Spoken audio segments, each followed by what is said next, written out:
να κάνουμε, μου λέει, Facebook. Πολύ ωραία. Στην Αυστρία, από εκεί, Τσεχία εννοώ. Ποιος? Ο Ανδρέας. Όχι, ο Δήμαρχος είναι. Ο Δήμαρχος, κι εγώ έτσι σου μιλώ. Πού, ήταν εσύ?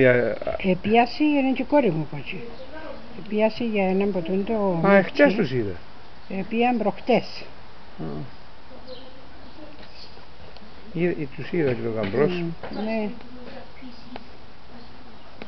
Τώρα δεν μου κάνουν τα Τώρα το πράγμα δεν μ' άρεσε το σχέδιο, το ξυλώνω έτσι. Α, μάλιστα. Μου άρεσε. Ήταν πολλά κλειστό και δεν το θέλω. Μάλιστα.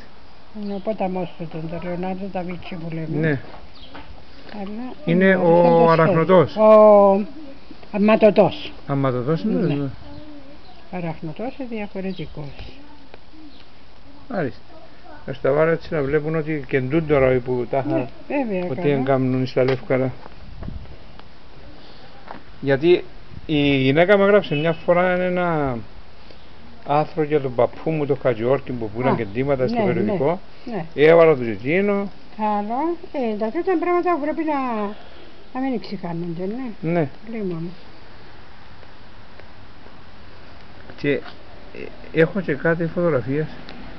Αν έχεις φωτογραφίες παλιές να τις βάλεις και είναι ωραίες. Ό,τι φανταστεί. Έτσι να φαίνεται ότι πραγματικό λευκάριτικο που ξυλώνεται. Καλό. Ωραία. Έγινε. Ας το δείξω εδώ. Καλό.